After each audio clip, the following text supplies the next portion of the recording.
through the portal of 1,000 realms. Deep within the heart of the everlasting forest, where time seemed to sleep and whispers of ancient beings danced with the wind, lay a peculiar arch of shimmering stone. This was no ordinary arch. It was the portal of 1,000 realms, said to be the work of long-forgotten gods.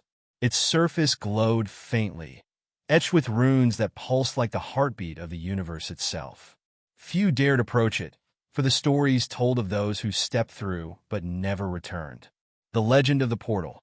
Generations had spoken of the portal as a gateway to infinite worlds, each realm more wondrous and perilous than the last.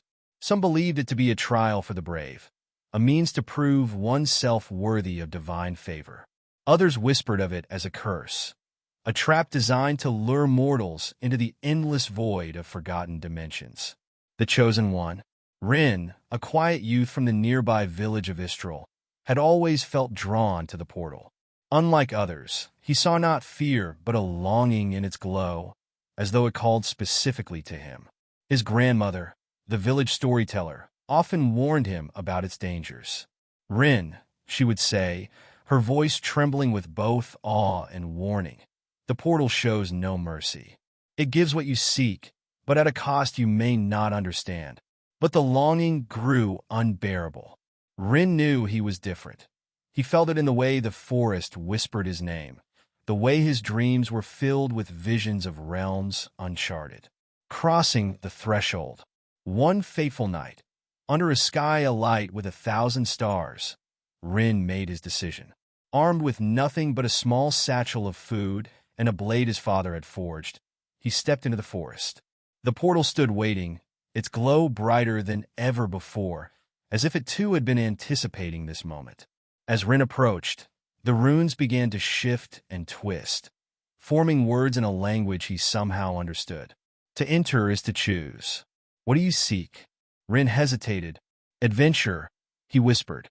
Truth, and a place where I belong. The portal flared. With a deep breath, Rin stepped through, the realms beyond. On the other side, Rin found himself in a world of breathtaking beauty. Floating islands hung suspended in a golden sky, rivers of light cascaded into infinity, and creatures of unimaginable shapes roamed freely. Yet, even as he marveled at the sight, a voice echoed in his mind. You have chosen. The journey begins. For years, though it felt like days, Rin traversed countless realms.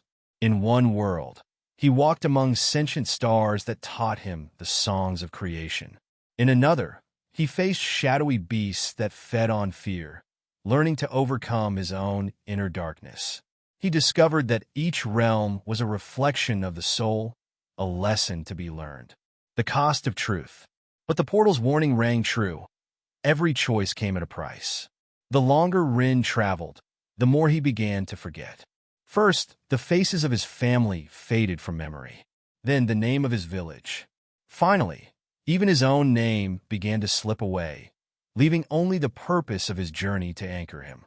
As he reached the 1,000th realm, a figure awaited him. It was a mirror image of himself, yet older, wiser, and cloaked in an aura of quiet power.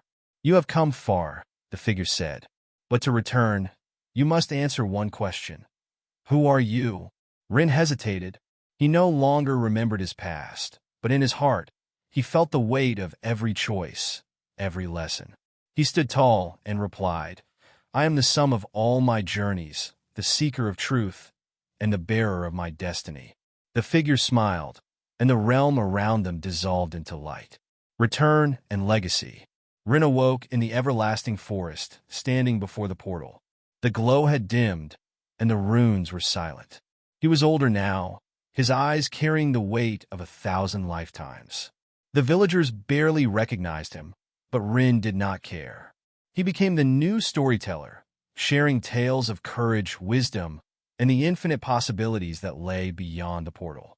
And though he never returned to the 1,000 realms, Rin often stood before the portal, wondering if one day it might call to him again.